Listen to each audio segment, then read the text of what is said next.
Hare Krishna, Krishna Krishna, Hare Hare, Hare Rama, Rama Rama, Hare Hare. So I welcome each one of you for this amazing, wonderful Bhagavad Gita as it is sessions called Gita Made Easy. Today we will be discussing Chapter 9 entitled The Most Confidential Knowledge or Ananya Bhakti Yoga. So Krishna in this particular chapter, he is glorifying Ananya Bhakti, or which means pure bhakti, pure devotional service, or also called unalloyed devotion. So this, I'll just take a minute and explain this. Alloy means when two metals are mixed. Unalloyed means that it is pure. Like for example, we have gold. Usually gold jewelry is made up of 22 karat or 18 karat, which means gold is not pure. Something has been added to it. So when it is 24 karat, it means it is pure gold. So that is how we can understand unalloyed devotion or pure devotion. Nothing else is mixed.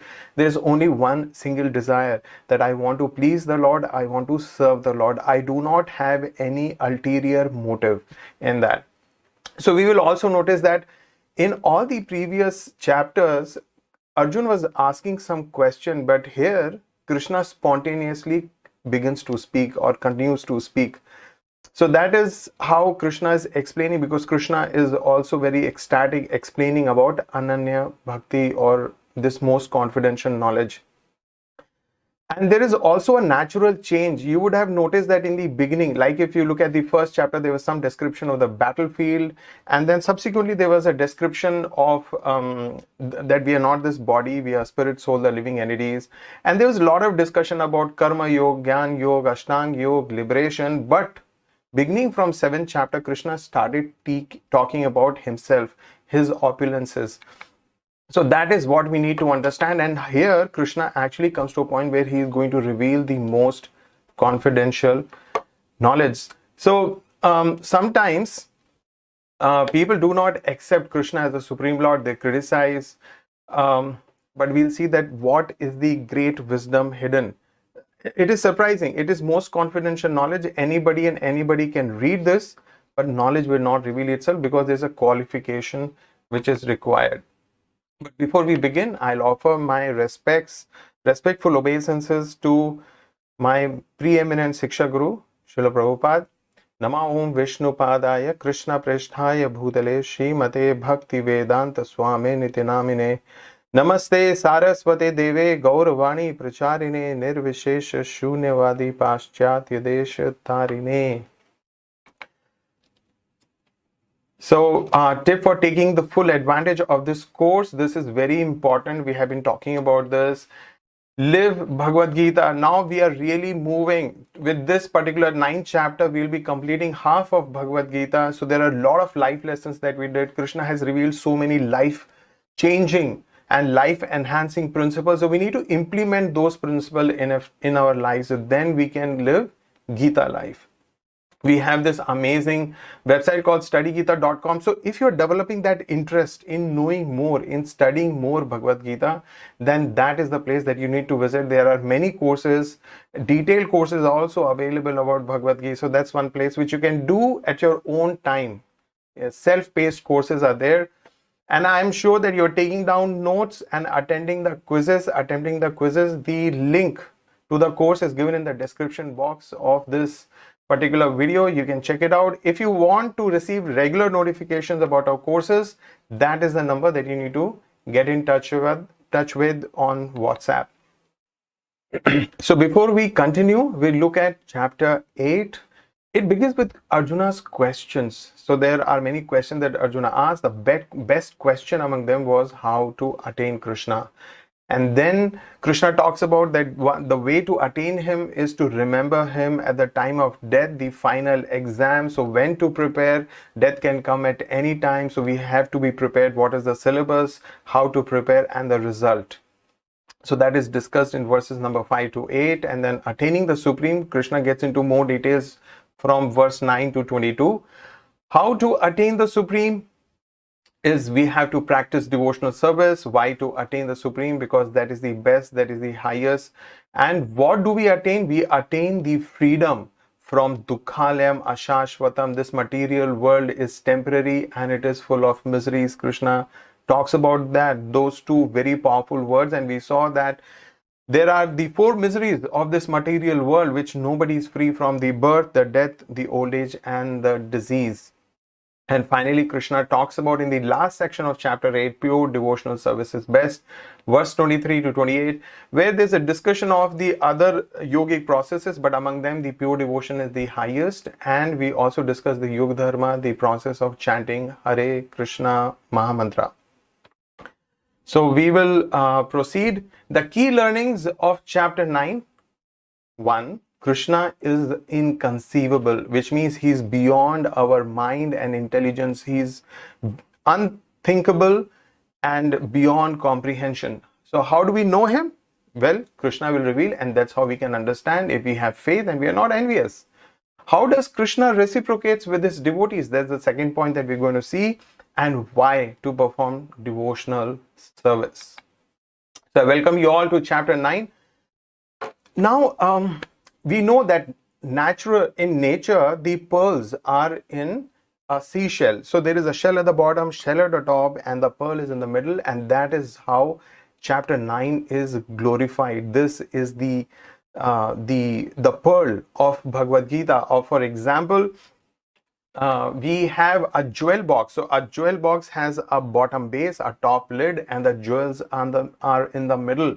So that also refers to the middle 6 chapters, and so much to the 9th chapter, which is right in the middle of Bhagavad Gita. Or like a king, when he travels, when he goes anywhere, or whether he is in his courtroom, he is surrounded by his entourage, or we see any VIP, he is always protected, and he's in the middle. So that's how chapter 9 is in the center of this whole Bhagavad Gita, and is like the pearl or the jewel. So the first section, which is the first 3 verses, talks about the qualification to receive this most confidential knowledge, and what this knowledge is all about. The qualities of this knowledge are discussed in the first 3 verses, and then Krishna begins to reveal knowledge. So this verses 4 to 10, Krishna reveals the inconceivable nature of his powers. So this will be very fascinating. This particular section will be very fascinating. And then we go from 11 verses to 25 verses, where there's a discussion about who neglect bhakti.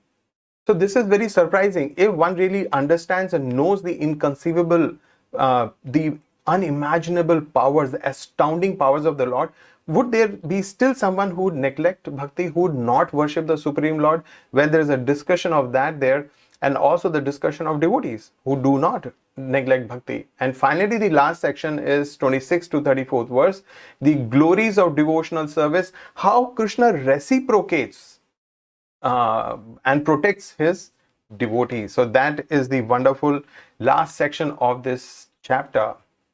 So we'll begin with devotional service. We'll begin with knowledge of devotional service, that is from verse 1 to 3. So here we'll discuss the qualifications and the greatness. The importance of qualification is coming again and again, because otherwise we cannot really understand Krishna. So we will be looking at like for example, we have any engineering institute in India. There are one has to qualify. For example, one needs to complete 12th, and one also needs to usually appear in a competitive exam. So there are many qualifications which are required to enter into an institution.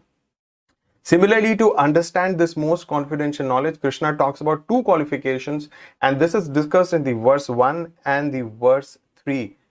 These 2 things stop us from accepting this knowledge, understanding this knowledge, and that is envy and lack of faith. And in the second verse, Krishna describes the nature of this knowledge. So we will read this very famous verse. Shri Bhagavan Uvacha Idam tu te guhyatamam pravakshyami anasuyave Jnanam Vijnanam Sahitam Yajgatva Mokshase Shubhat.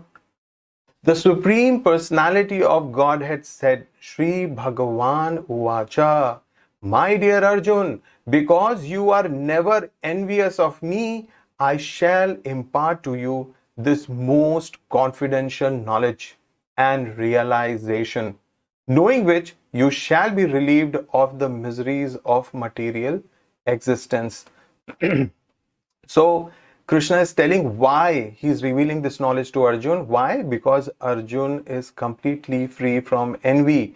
When Krishna talks about himself, when he explains his glories, like in the 7th chapter, Krishna says that everything in the material world, I am the source. In fact, it comes just from a fragment or a spark of my splendor. Arjuna accepts and appreciates that. Not that he questions why Krishna is glorifying himself so much. So actually the word envy, it means that I dislike when I come to know about the glories of someone else. I do not consider the qualities of greatness of the other person. I consider that that person is bragging about himself. But actually, if the Supreme Lord was to introduce himself, how else can he do that? Like, God is the source of everything. And if he states that as a fact, would we consider that as bragging? Would we consider that he's speaking out of his ego? Right? So that will be very, very illogical. So, and we will also notice that Krishna did not speak about this in the beginning. He was not really talking about this in the first chapter, the second chapter. When Arjuna refused to fight, he kept his Gandiva bow and he told Arjuna flatly, I will not fight. Did Krishna tell him, hey, I am God, you have to listen to me? I am ordering you to fight, just follow. What is this? So he did not actually speak like that. When Arjuna surrendered and he became ready to receive the instructions and knowledge from Krishna, then Krishna began to reveal this information. And also Krishna gave this knowledge step-by-step process, as we discussed in the beginning of this session. So when Arjuna began to explore more details about soul, more details about super soul, and then Krishna began to reveal.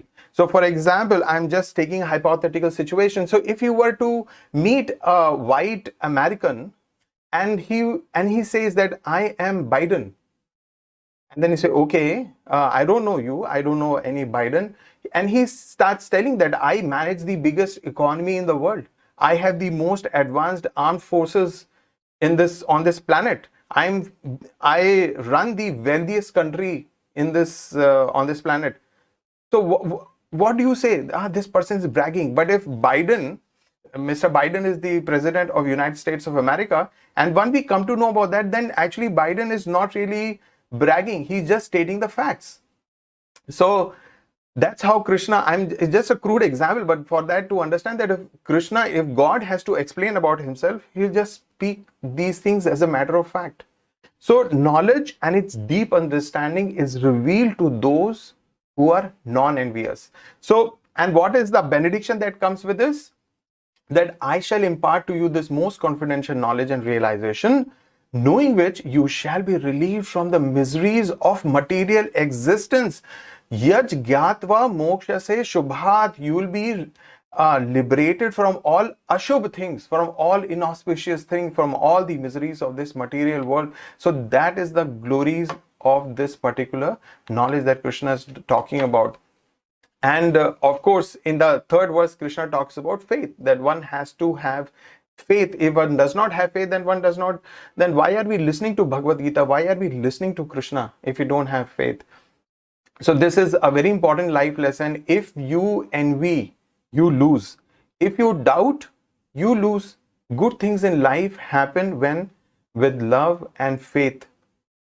So we'll just, for a second, we'll just consider this in our own day-to-day life, in our relationships. If we do not have faith and we don't have affection and love, relationships don't function, right? And more so when we're talking about this supreme science of the spiritual science, which is given in Bhagavad Gita and the Supreme Lord. So if you don't have faith in Krishna, if we envy him, if whatever he says, I find faults with that, then nothing good will come out of this study of Bhagavad Gita. So what is the nature of this knowledge? The second verse, a memory verse, very, very interesting, beautiful verse. Raj Vidya Raj Guhyam Pavitram Idam Uttamam Pratyakshaavagamam Dharmyam Susukham Kartum Avyayam. So Krishna is saying that this knowledge is the king of education, Raj Vidya. Raj Guhyam, the most secret of all secrets. Pavitram idam uttamam. It is the purest knowledge because it gives direct perception of the self by realization. Pratyakshavagamam. Then Krishna says dharmyam. It is the perfection of religion. Susukham kartum avyayam. It is everlasting and it is joyfully performed. So Raj Vidya means that it is the essence of all the knowledge that Krishna has shared. Bhakti Yoga, that it is the king of all yogic processes. That is the essence of all the knowledge, that we must surrender and we must worship the Supreme Lord. That's the best way of worshipping the Supreme Lord. The essence of all philosophy, and that is why the word used is Raj Vidya. Raj Guhyam, because this is very secret. The most secret, because this Bhakti Yoga can attract the mind of the Lord. It is the eternal activity of the soul. So therefore it is Raj Guhyam, not known to people. And Pavitram. Pavitra means that bhakti is the purest. If we practice pure devotional service, then we completely become pure from within and without. It purifies us of all the misgivings, all the contaminations, all the impurities, and all the sinful inclinations and desires. That is how powerful it is. And Pratyakshaavagamam means that it gives a direct perception of the self, that I am servant of the Lord. Dharmya means that the perfection of religion is to serve God. That is the perfection of religion. Sukham, that it is joyfully performed. Now this would be your personal experience, that from the time you started hearing and listening and understanding Bhagavad Gita, did it not give joy just by hearing and listening to Bhagavad Gita? So I can see some of the comments where we felt so much of joy within. So imagine this is devotional service, hearing about the Supreme Lord with faith and without hating him or envying him. And finally, avyayam, the last word, means it is everlasting, it is eternal, and it is indestructible. So this brings us to a very important question about why bad things happen to good people. Because we have so many sinful inclinations, sinful desires, and we do not really consider them very important. And then we question why bad things happen to me. Because all of us have this idea that we are good. Somewhere we are good. We are not so bad. Right? So this question is very, very important. Why bad things happen to good people? A lot of people ask this question. So, but most of the world's greatest religions, they do not give a very satisfactory answer. But Bhagavad Gita has an answer to this. The Vedas answer this particular question. So all of us are infested with some sinful inclinations. And the moment the environment is right, these sinful inclinations convert into desire. And when they become a desire and an intense desire, we act on it. And then we commit a sinful act. So that is compared to planting a seed. So, for example, we have a sinful tendency, some situation changed, and I acted in a sinful way. That is like planting that seed. So the seed is planted, and of course, in due course of time, the seed will sprout. It will come out, right? And as it begins to grow, we can see that there is, a tree grows and it grows and it grows, and then in some time, the flower comes from the tree, right? This is all how it happens in nature. And then from the flower comes the fruit. So this is how, what we were discussing is that we had a sinful inclination, we committed a sinful act. That was like planting the seed. And now that from that seed, the tree has grown, the fruits have come, which means the action and the fruit of that action took some time. So, which means there is a time lapse between action and reaction. So action is like that seed, reaction is that fruit, and there is a time gap, that time that separates from it. So for example, catching an infection. So the moment, during the COVID time, one would not really know when one got the infection. One is trying to protect himself, but one does not know when he got the infection. So one is already infected, but it takes some time for the symptoms to manifest, the sickness to manifest, right? So action has happened some time back, but after some time the reaction happens. The result takes its own natural course of time. So why bad things happen to good people? Well, action and reaction are separated by time. Ignorance of this fact leads to confusion. So we do not really know, but the reaction that we are facing now, the seeds of which are planted long back. Of course, there are some actions which produce very quick results, but some actions take more time for the reactions to manifest. Well, so we are continuing this question, why bad things happen to good people. So in the past, we would have done a combination of pious acts and sinful acts. And based on those pious acts, we are experiencing some happiness. Based on those sinful acts, we are experiencing some suffering. So that is my current situation. Well, current situation, I'm also acting. I am also doing some pious acts. I'm also doing some sinful acts. And what I'm doing right now, I'm sowing the new seeds, and which will in future give me happiness and suffering. So this is the whole process. And this understanding gives us 3 powerful life lessons. 1, bad things don't happen to good people. We reap what we sow.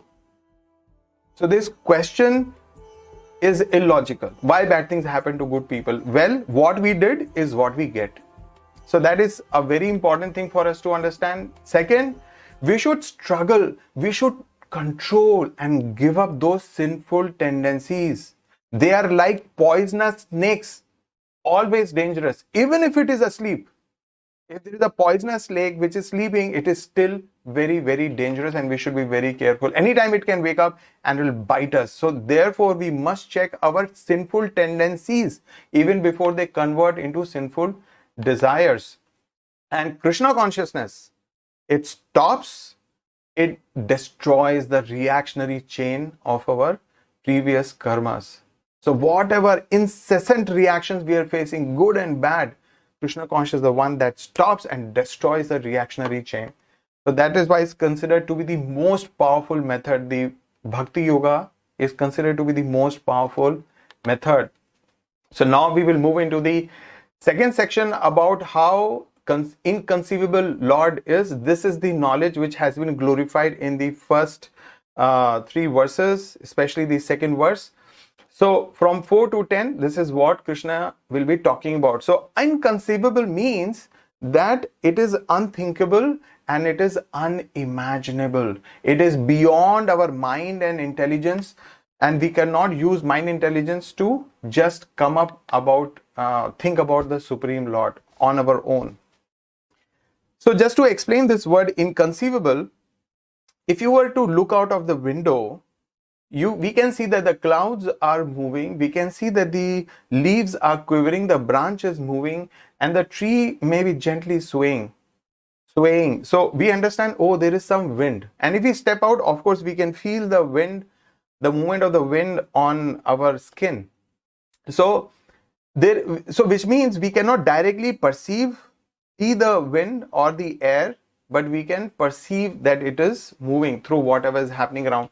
Similarly, soul is also inconceivable. In the beginning, the second chapter, Krishna says that it is beyond comprehension. Right? There are many of the qualities of the soul that it cannot be cut by any weapon. It is indestructible. It is unborn, and it is eternal. So there are so many qualities of soul of which we really don't have experience. But those qualities have been explained to us by Bhagavad Gita, by Krishna. So on our own we cannot know, but from scriptures and from the Supreme Lord we can know these qualities. Otherwise, on our own it is impossible. For example, also in the second chapter, we discussed that there are phenomena like near-death experiences, there are past life memories, and there are doctors and researchers. There is so much of guesswork they're trying to do. How is it possible? How does consciousness travels from one body to another body? How is it possible? And they're thinking that, is it some quantum level things that happen? So they don't have really clear answers. But Bhagavad Gita, right in the beginning, it solves that mystery. Immediately, the mystery is solved. So if for soul it becomes so difficult, it is impossible for somebody to arrive at the conclusion that we are not this body, we are spirit soul, then what to talk about God? This is more true for the Supreme Lord. So therefore, we have to hear directly from the Supreme Lord. So of course, Krishna is not available, but in 4th chapter, Krishna says that we can know this knowledge in the bona fide disciplic succession, bona fide Guru Shishya Parampara. In that Parampara, we can receive this knowledge. As Arjun was receiving 5,000 years back, today also we have the same opportunity to receive this knowledge. So if we approach bona fide scriptures through the bona fide Shishya Parampara, I can know exactly in detail what God is, who God is. That is why the scriptures are considered as our mother, right? For example, what to talk about our father and our mother? I mean, before we had known them, before we were born, what knowledge do we have about them, about their past life? Unless they tell us or somebody else tells us about them, we cannot know. In fact, we do not even know about ourselves when we were born and the first year and the second year. That all we hear from our parents and from our relatives, right? So otherwise, we ourselves do not retain that memory or knowledge, right? So what to talk about God? So that is why we need the Supreme Lord to reveal this knowledge. So Lord revealed this knowledge to Brahma. That is how Brahmaji came to know about God. And then Brahmaji delivered this knowledge to Narad Muni. Narad Muni gave this knowledge to Vyasadeva, and so on. And in the modern times, Srila Prabhupada has revealed this knowledge to so many of us. So this is one verse which talks about the inconceivable nature of the Lord. Inconceivable means that Lord has qualities which are contradictory. Tad ejaiti tan nai jati, tad dure tatvantike, tadantar asya sarvasya, taddu sarvasya bhayataha. The Supreme Lord walks and does not walk. He is far away, but he is very near as well. He is within everything, and yet he is outside of everything. So if we just read this particular verse, this verse is from Ishopanishad, the 5th verse. It just explains the contradictory qualities which are naturally present in the Supreme Lord. So Lord walks, yes, as the Supreme Lord, he walks. But in a deity form, for example, he doesn't walk. He just stays in one place. He is far away. Yes, he is in Golok Vrindavan. He is in the spiritual world. And yet he is very near. He is within my heart. He is within everything. And yet he is outside of everything. So, for example, there's this beautiful pastime of Mother Yashoda. Mother Yashoda is there, and then suddenly Balram is calling out that Kana has eaten mud, Kana has eaten dirt. So Mother Yashoda is very upset. Oh, I'm making so many different kinds of sweets, and all what Kana has to eat is mud and dirt. And why is that? So of course, sometimes children, they will fight in their place. So Krishna and his friends had some small fight, and that's how they complained against him to Mother Yashoda. So Mother Yashoda came looking for him, and he asked Kana, "Have you eaten dirt?" Krishna says, "No, I did not eat. I did not eat any dirt or mud." No, you open your mouth and show me, Mother Yashoda said. And then when Krishna opened his mouth, Mother Yashoda could see the entire cosmic manifestation. She could see all the planetary systems. She could see this planet on which she was present, that planet also within Krishna's mouth. And Krishna was a young child, so we can imagine what is the size of his mouth. And within that planet, she could see herself watching in the mouth of Krishna. So this is what Mother Yashoda could see. She could see herself in the mouth of Krishna. So, although Krishna, everything is within Krishna, but yet everything is outside of Krishna as well. So, these are his inconceivable qualities. In fact, because of these inconceivable qualities, we need to understand that the Vedic system is to worship the deities. A lot of people criticize. They say, especially people of other faith, they say, no, the Hindus are idol worshippers, but that is not true. Actually, Vedic science is a very, very advanced spiritual science. And if we do not have faith, we cannot really understand the intricacies. See, Vedas tell us to love God, a personal God. That God is a person. So the Vedas tell us to love Him, to serve Him. Love means service. So to serve Him. So deity is basically a bona fide or a valid form of the Supreme Lord. There is a process of pran pratishtha. By doing that, the Lord resides in the deity form. And this is so intelligent and beautiful and amazing, because if the Lord is present in the deity form, then as a person I can serve Him. I can develop a personal relationship with Him.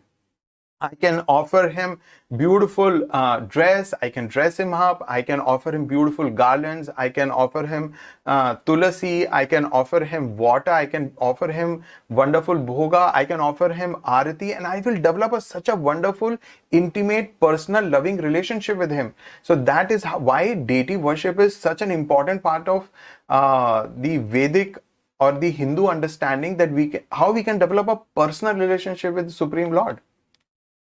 So what does Krishna reveals? The most confidential knowledge. Let's look at some of the verses. This is verse number 8. Prakritim swam avashtabhya visrajami punah punah bhuta gramam imam kritsnam avasham prakritir vashat. The whole cosmic manifestation, the whole cosmic order is under me.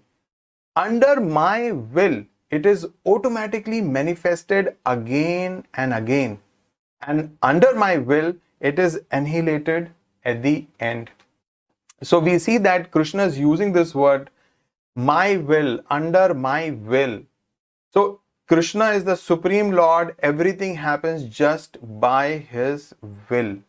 Just by His willing, things happen. And that is God. Krishna does not have to do anything personally. He's not doing anything personally. There are seasons that are changing. The earth is rotating around its axis, revolving around the sun. There are so many planetary systems which everything is happening. All that is happening by His energy. He does not have to personally do anything.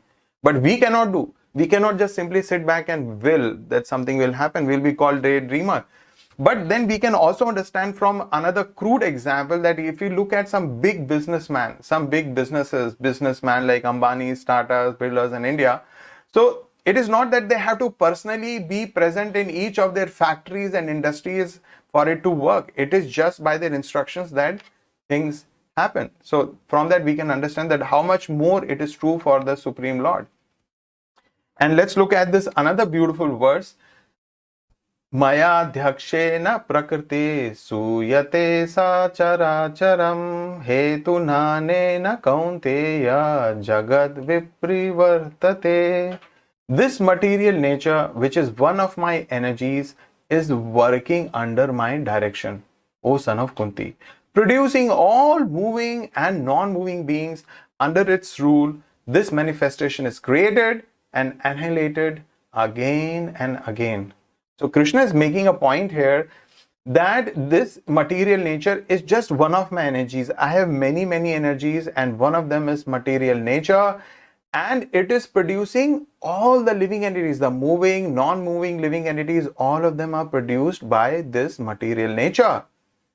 And it is created and it is annihilated, and then it is created again, and then it is annihilated again, and then all that is happening under my supervision, under my superintendence, maya dhakshena prakrite, under my control, under my direction. So this is how Krishna is revealing this knowledge. So that's the law: creation, maintenance, destruction, then creation, maintenance, destruction. That is the nature's law. Who's the lawmaker? Supreme Lord Krishna. So God means one who possesses inconceivable qualities. Else He will be like us. limited in so many ways. So we need to understand that we cannot know God on our own. If we want to solve our distressful situation in this material world, God is willing to help. And the process is that we should love Him. If we hate Him, if we ignore Him, we cannot solve our problems. So unless we know also, so if we have to solve our problems, we have to know God. If I have to love Him, I should know Him. If I know Him, then only I can develop my love for Him. I can surrender to Him. And that is the reason why Krishna is revealing about His opulences and recommending that we take His shelter. So He's just stating those facts. He's not forcing us. Bhagavad Gita is not compulsory for us to read. Like we have compulsorily, we have to read mathematics, even if I don't like to. If I have to read other subjects in my education system, but Bhagavad Gita is not compulsory. Nobody is forcing us. Krishna is not forcing us. But on our own, if we want to take help from God, then this is the way. So he did not speak about himself from the beginning. Arjuna asked, so Krishna revealed. So this is surprising that there are people who neglect bhakti. So Krishna says that this whole material nature, it is created, it is maintained, it is destroyed again and again. All moving, non-moving beings come from me, right? Under my supervision, the material nature is producing their bodies. Then why would somebody neglect bhakti? This is very strange. So let's look at those people who do that. Avajananti mamudha manushim tanumashritam param bhavam ajananto mama bhuta maheshwaram. Fools deride me when I descend in the human form. They do not know my transcendental nature as the Supreme Lord of all that be. So Krishna says, these people, when I descend, and my form appears to be human-like, they reject me. They deride me. They do not know that this form is spiritual. My form, my body is transcendental. My nature is transcendental. I am the Supreme Lord of all that exist. So there are people who do not accept Krishna's transcendental spiritual form. They think, hey, I have 2 ears, he has 2 ears. I have 2 eyes, he has 2 eyes. I have 2 hands, he also has 2 hands. He's just another human being. He has same bodily features. Or some people think he's some historical figure or more. When there is a discussion of Krishna's amazing powers that he lifted Govardhan Hill. Today also, if you go to Vrindavan and if you do parikrama of Govardhan Hill, it takes you 5 to 6 hours, more than 22 kilometers periphery. Krishna lifted that hill on his left hand on the small finger for 7 days and 7 nights. And when somebody hears about this, these foolish people, they say it's mythology. It is myth. It is not possible. These are all fanciful stories. So this is what we have been taught for centuries. Our culture has been, criticized, and it has been degraded, and it has been, we are made to lose faith in our own scriptures, right? So fools deride me when I descend in the human form. Well, if he is the Supreme Lord, he can take any form that he likes, right? He can take human form. In fact, this human form is originating from the Supreme Lord himself. But his form and our form is different. We have a material body, but Krishna's body is completely spiritual. So only by studying scriptures we can understand this. So like for example, in the pandemic, the COVID infection time, everybody recommended maintain social distance. So if we want to advance in spiritual life, we need to maintain social distance from these fools who deride Krishna. So when devotees get this wonderful knowledge, but what are the devotees doing? Tatatam kirtayanto mam yatantascha dradvrataha namasyantascha mam bhaktya nityayukta upasate. Always chanting my glories, endeavoring with great determination, bowing down before me, these great souls perpetually worship me with devotion. So while fools neglect bhakti, divine do not. Satatam kirtayanto mam. They are always singing, chanting, reading, glorifying the Supreme Lord. Yatantascha dradvrataha, enduring with great determination. There are so many things which we are accountable for, responsible for, and among them, service to God is the highest, or it is the most necessary and important for our soul. So they endeavor with full determination, with great determination. Namasyantascha mam bhaktya. They bow down out of their humility and surrender. They offer full, complete pranams to the Supreme Lord. Nitya yukta upasate. They worship me. It's not that today Sunday I'll worship God and baki Monday I'll worship money. That's not the case. They constantly, every day, they spend time in serving and worshipping the Supreme Lord with devotion. So now imagine if somebody gives you receive a check from someone which has 7 zeros. So the check is fine, it is account pay, your name is there, the check is signed, the date is valid, but in the figure amount there is only 0, 0, 0, 0, 7 zeros are there. What value does it have? Right? So all our possessions and relationships are long rows of zero. At death, they mean nothing. So what will you do with this check which has 7 zeros? But if somebody was to, but if the person who's giving, if he writes 1 in the beginning, oh, then it becomes 1 crore. Right? So if we add Krishna, then it is like adding that 1 in the beginning of all those zeros. Then all these possessions and relationships have some meaning. Why? Because all these possessions, relationships, I will engage in Krishna's service. Possessions will become purified, the relationships will become purified, I will become purified. All of us will together advance in spiritual life. So how does Krishna reciprocates with such devotees? Satatam kirtayanto mam, nitya yukta upasate. How does Krishna reciprocates with them? So let's look at this beautiful verse. Ananyaschintayanto mam ye jana paryupasate tesham nityabhinuktanam yogakshemam vahamyaham. So Krishna is saying here, but those who worship always worship me with exclusive devotion. So this is what Krishna is referring to.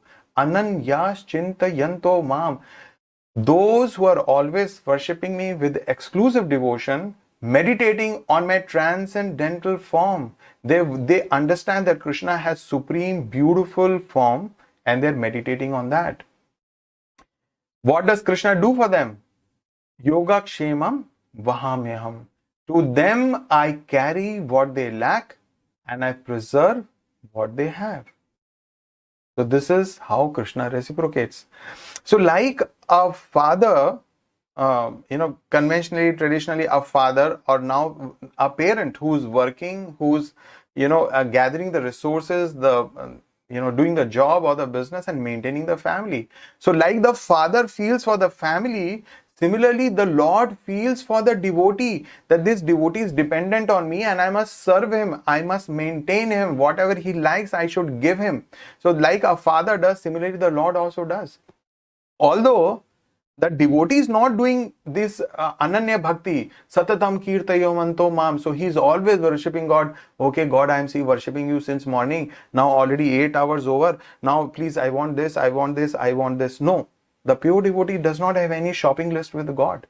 So the devotee does not want any service from Krishna, but Krishna is so attracted to this devotee that he wants to on his own serve his devotee and personally deliver whatever he lacks. So here we have a very amazing pastime of story of Arjunacharya. He was a great devotee of the Lord and he was studying this 9th chapter, and when he came to this verse, he was thinking, Vahami, oh, Krishna is saying that I'll personally bring, but Krishna just now said this whole material creation works at my direction. So maybe there is an error here. Maybe it is not Vahami I carry, it maybe just Karomi, that I will arrange. It is very easy for Krishna. What is the problem? So he scratched that word and then, Karomi, that he arranges rather than Vahami, he brings. And after doing that, he had to go because as a Brahmana, he would go out and beg for some bhiksha for his survival. So he went out And when he went out, two young boys came to his home, and his wife was there. Arjunacharya's wife was there. She opened the door and he saw these two beautiful boys, but they were very much afraid, and they had brought a large quantity of food. So they offloaded all those food items, and they said, no, we cannot stay now, we have to go away. So Arjunacharya's wife asked, why are you so afraid? He said, well, our teacher, our guru, our acharya, he sometimes beats us. So the wife of Arjunacharya said, I don't believe that, because he's a very saintly person. How would he beat you such beautiful boys? So then that one of the boys showed his back, and there was a big mark on the back. So Arjunacharya's wife was so shocked. These boys ran away. So she took whatever they had brought. So she started cooking, she started eating, and in the meanwhile, Arjunacharya came back. And as the traditional system would be, the wife usually would wait for the husband to arrive, and then only she will actually cook and serve the husband and then eat. But then today she started eating on her. So this puzzled Arjunacharya. And on that, the wife said, how can you be so cruel? And then suddenly, because of that question, he said, what happened? He said, two boys came, and then you had hit one of them. And then Arjunacharya asked for the description, and then the wife started explaining that one boy was beautiful white, and the other boy was dark complexion, and both of them were exceptionally beautiful. And then Arjunacharya understood that they are none other than Krishna and Balaram, and how fortunate was his wife that she could have darshan of the Lord. So Arjunacharya then understood that actually the word is not karomi but vahami, that Lord personally carries what his devotees lack. So he protects, the Lord protects, Lord nurtures, Lord provides, and he also takes away whatever causes blockage. So because sometimes people are so much afraid that Krishna will take away, yes, whatever is stopping me from approaching and becoming into a wonderful devotee, yes, Krishna takes away those blockages in our lives. So what is the result of achieved by those who accept or reject Krishna or who worship some other personality? Yanti deva vrata devan pitran yanti pitravrataha bhutani yanti bhutejya yanti madhyajinopi mam. Those who worship the demigods will take the birth among the demigods. Those who worship the ancestors go to the ancestors. Those who worship ghosts and spirits will take birth among such beings. And those who worship me will live with me. So this is a very, very simple principle. Whatever our consciousness is attached to, that is where it will take us. If our consciousness is attached to Devatas, it will go there. If it is attached to the Supreme Lord, we will go to the Supreme Lord and live with him. The most blissful, ecstatic personality in the entire existence. So what are the glories of devotional service? The last section of this particular chapter. So this is a beautiful verse which reveals Krishna's nature. Right? This is verse number 29. Samoham sarva bhuteshu name doesho asti na priyaha ye bhajanti tumam bhaktya maititeshu chapyaham. So here Krishna is saying, I envy no one, nor am I partial to anyone. I am equal to all, but whoever renders service unto me in devotion is a friend, is in me, and I am also a friend to him. So that's what Krishna is saying. I envy no one, nor am I partial to anyone. So this is the qualities of a perfect personality. Usually if somebody likes us, we like him. Somebody hates us, we tend to hate him. But here Krishna says, I do not envy, I'm not partial to anyone. So can we imagine there are so many people, in fact, most of the people are envious of the Lord. Right? There are so many people who envy Krishna, but Krishna does not envy them. Krishna is not partial to them. Just look at, just imagine this. The oxygen which is required for us to breathe, the water that is required for us to drink, the food, the sunshine, whatever is required for our survival comes from the Supreme Lord. Does Krishna stop it? Does Krishna not give those things to the people who hate him, those who envy him, those who dislike him, those who criticize him? No. All these things are given to them also for their maintenance. So this is Krishna's amazing beauty. He says, I am not partial to anyone. I am equal to all. So we saw in previous sessions also that Krishna is there situated neutrally. And then he facilitates whatever the jiva desires, Krishna facilitates. If somebody does not want Krishna, okay, fine, continue in the material world. He doesn't have a problem. So Krishna does not consider anyone his enemy. Others may do so. So what are the glories of devotional service? We look at these 3 points. Simplicity of worshipping Krishna. Worshipping Krishna is very, very simple. And by doing that, we get freedom from miseries and we get eternal life of happiness. Because as we just saw in that verse, Krishna says that those who worship me, those who love me, I love them. I take care of them. So, because if we do devotional service, then Krishna awards us the eternal life of happiness. In fact, this should become the main goal of our life. This is what a 24-carat devotee will do. So, we'll look at this verse. How the process of serving Krishna, the process of worshipping Krishna is so simple. This is described in this particular verse. Patram pushpam phalam toyam yo me bhaktya prayachati tad aham bhakti upahritam ashnami prayatatmanaha.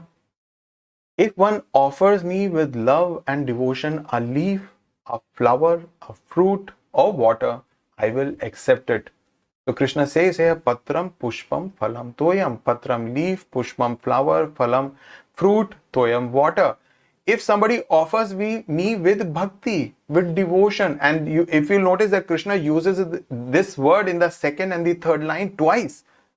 So Krishna does not need anything. He's the supreme Lord. He's the owner, proprietor, enjoyer of everything that exists, not only in the material world, but also in the spiritual world. So what does Krishna need from us? Nothing. He just looks for that love and devotion from us. So if Krishna is saying, if one offers me with love and devotion a leaf or a flower or a fruit or water, I accept it. So that's all. It's very simple. So it does not require wealth. If fruit is expensive, you can offer a flower. If flower you're not able to get, you can offer a leaf, a tulsi leaf you can offer to the Lord. It is even the poorest of homes, we will see that tulsi is growing. And if we have nothing, at least water, on which I am surviving, that water I can offer to Krishna with love. So even the poorest of poor people can worship Lord rich. Yes, we can offer the best to the Supreme Lord. So there is one pastime from Brahma Vaivarta Puran. There was a very, very poor Brahmana. And because he was so poor, he did not have anything to offer to the Lord and he was feeling so sad. And then he heard that one can worship Krishna even in the mind. So then he said that's best. So he would take his bath he was staying on the bank of Godavari. He would take his bath, sit in meditation, fix his mind on Krishna, and then he will begin his service. He will begin to decorate the form of the Lord very beautifully with the dress, with the jewels, very beautiful alankar. He will offer his obeisances. He had a mental temple of the Lord. He will clean that very wonderfully. In fact, he will go to different rivers, Ganga, Yamuna, Kaveri, Saraswati, what are different auspicious holy rivers. He will go there with golden pots, silver pots, fetch water for Lord service. He will offer the best of flowers, mentally the lotuses and the roses, and he will offer the incense and the sandalwood paste, and he will cook bhoga in his meditation. He will cook nice preparations. And one time he was cooking, many years he had been doing this service to the Lord. So one time he was cooking sweet rice and he wanted to check, is it the right temperature to be offered to the Lord?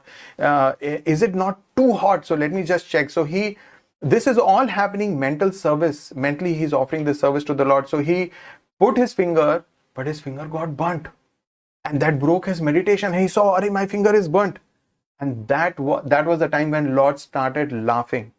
Lord was in the spiritual world. He was accepting this service from this wonderful servant of his, and Lord came and took him back to the spiritual world. So this is how we see that This is the simplicity of worshipping the Supreme Lord. What can be more simple than this? And what happens if a devotee is trying to become a devotee? We are all beginning devotees and we may sometime make a mistake. Then how does Lord reciprocate with that? Api chet suduracharo bhajate mamananya bhag sadur eva samantavya samyak vyavasito hi saha. Even if one commits the most abominable action, if he is engaged in devotional service, he is to be considered saintly because he is properly situated in his determination. Krishna is saying, Api chet su duracharo. If he has done something really very, very bad, but he is fixed in his determination to worship me, to serve me, then you should not criticize him. He is my devotee, sadhu. He is my devotee and he should not be criticized, despite he might have done some very abominable activity. And the reason is because this abominable activity just happened accidentally. He did not desire to do that. He did not plan for it. It was just an accident. And that is how we see that accident happened, but he continued his devotional service. He did not stop serving and worshipping the Supreme Lord. So we see this beautiful point that Krishna deals with his loved ones. How does Krishna deal? He does not leave them. He does not reject them. Krishna is saying he is sadhu. Do not criticize. He is sadhu. So Krishna does not reject them. See, we need to understand that one of the names of Krishna is Achyuta.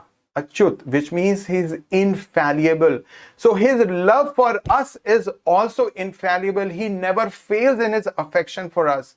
Even if we make a mistake, others may reject us, but Krishna does not leave us. He never lets us down. And that is how we are relieved from all our miseries.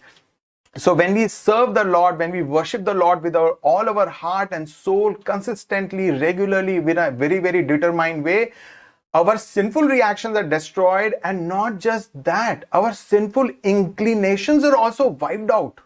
We don't even have a desire to commit sinful activities. That is the way Krishna purifies us and he protects us. Even if we commit some sinful accident by a sinful activity by accident, Krishna still protects us because the devotee is so repentful. He says, oh God, oh Krishna, I wanted to serve you by accident. I did this. So much he is repenting and he is continuing to purify himself through the process of devotional service. So this, we continue to see that how Krishna loves us. Shipram bhavati dharmatma shashvat shantem nigacchati kaunteya pratijanihi name bhakta pranashyati. He quickly becomes righteous and attains lasting peace. O son of Kunti, declare it boldly that my devotee never perishes. Kaunteya pratijanihi name bhakta pranashyati. Please declare it boldly, Arjun, that my devotee never perishes. Why? Because this devotee who has committed an accidental sin, he quickly becomes righteous and attains lasting peace. So Krishna protects us from accidental sins. Even if we commit some accidental sins, Krishna protects us. Deliberate sinful acts are an offense to the Lord. So this two verses should not encourage us to commit sinful activity. Anyway, Krishna is there, he will save me. No, it doesn't work that way. Krishna is supremely conscious. He knows what is the mentality behind this. Is it accidental or is it deliberate? So what do the devotees of the Lord attain? Shubha Shubha Phalair Evam Moksha Se Karma Bandhanai Sannyasa Yoga Yuktatma Vimukto Mam Upashyasi. In this way, you will be freed from the bondage to work, and it's all auspicious and inauspicious results. With your mind fixed on me, in this principle of renunciation, you will be liberated and come to me. So Krishna is saying, Shubha Shubha Phalai Revam. So whether we do pious activities or impious activities, Krishna will remove all the reactions. Why? Because whether good or bad, I have to take another birth. So Krishna removes them, and then we can focus our mind on Krishna completely, and we are taken to the spiritual world by the Supreme Lord. We'll be liberated and we'll come to Him. So when a person is bound up with shackles, so this is, we need to understand, when we are ourselves tied up, if my both the hands are tied, my legs are tied, my body is tied, and you are also tied, can I come and open your bondage? No, because my hands are tied. I cannot help you. So when a person is bound with shackles, he cannot release himself, he cannot help others. Neither can someone help who is tied can help. So this is important, because if I am tied, I cannot help myself, I cannot help you. But if you want to be released, if you want freedom, then who can do? One who's not tied. So Lord and His devotees are liberated. They are free. They can open. Their hands are free. They can open. If my hands are tied, the devotee of the Lord can untie me. Right? So when a person is bound up with shackles, he cannot release himself. Neither can someone else who is tied can help. Lord and devotees, eternally liberated, open our shackles. So it leads to eternal life of happiness. Golok Vrindavan. This is Krishna's home. Krishna is inviting us. In these chapters, Krishna is inviting us to His home. Golok Vrindavan. Krishna is the happiest person, where we can have His constant relationship, we can have His constant association. In Golok Vrindavan, every dust particle is like Chintamani stone. It is desire fulfilling dust. Every tree is a desire fulfilling tree, and every cow is also Kamdhenu, desire fulfilling cows. His family members, friends, everybody has overflowing love for Him. And His world is eternal. There is no death. There is no death. Neither we die, nor anyone else dies. Everyone has spiritual bodies. The bodies don't deteriorate. There is no disease. There is no old age, and there is only constant emotion of happiness. Only love, only happiness, which goes on increasing and increasing and increasing. No one walks there. Why? Because everybody dances. No one talks there. Why? Because everybody is singing. There are no jobs to do. There is no sadness. There is only ever increasing happiness. So that brings us to the end of this chapter 9, and we will look at, so in the beginning there's Krishna spontaneously starts talking about this knowledge. He first talks about the qualification in the first and the third verse, that one who is non-envious, who has faith, one who is a devotee and a friend, Krishna reveals this knowledge to them. And what is the nature of this knowledge? It is king of knowledge. It is joyfully performed, it is everlasting, and it purifies us of our sins. Then the knowledge Krishna reveals between from the 4th and the 10th verse of His inconceivable nature, that how Krishna's qualities are inconceivable. On our own, we cannot know God. Only when God reveals and we come to know that through the scriptures, then only we can understand. Otherwise, it is not possible. So, inconceivable qualities of the Lord, inconceivable creation, everything happens by the will of the Supreme Lord. The living entities, one after the other, they receive the bodies, and the whole creation is created, maintained, and destroyed just by the will of the Lord. And then, still after knowing this, there are people who neglect Krishna, so they are called foolish. Who neglects and who accepts. Then there are these pure devotees who accept Krishna, and they are always worshipping Him, they are always serving Him. And how does Krishna deals with them? Krishna gives what they lack, and Krishna protects what they have.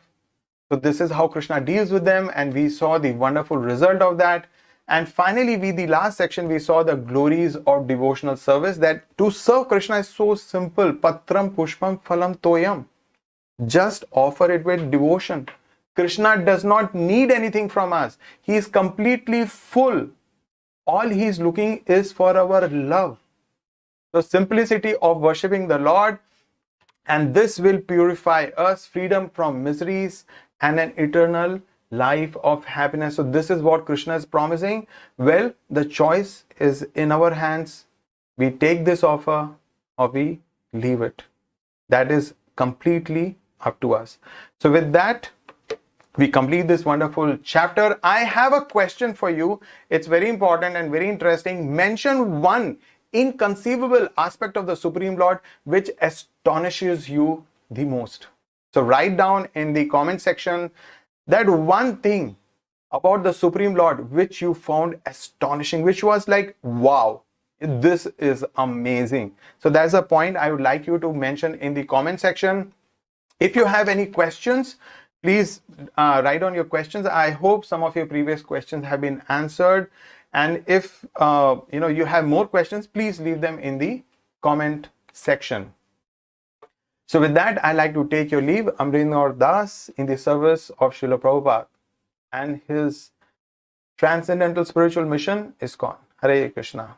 Hare Krishna, Hare Krishna, Krishna Krishna, Hare Hare, Hare Rama, Hare Rama, Rama Rama, Hare Hare.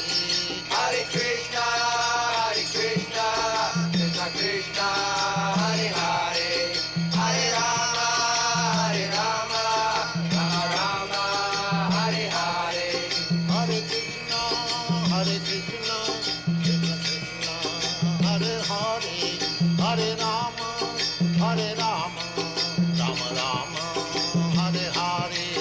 Hare Krishna, Hare Krishna, Krishna Krishna, Hare Hare, Hare Rama, Hare Rama, Rama Rama, Hare Hare. Hare Krishna, Hare Krishna, Krishna Krishna, Hare Hare, Hare Rama,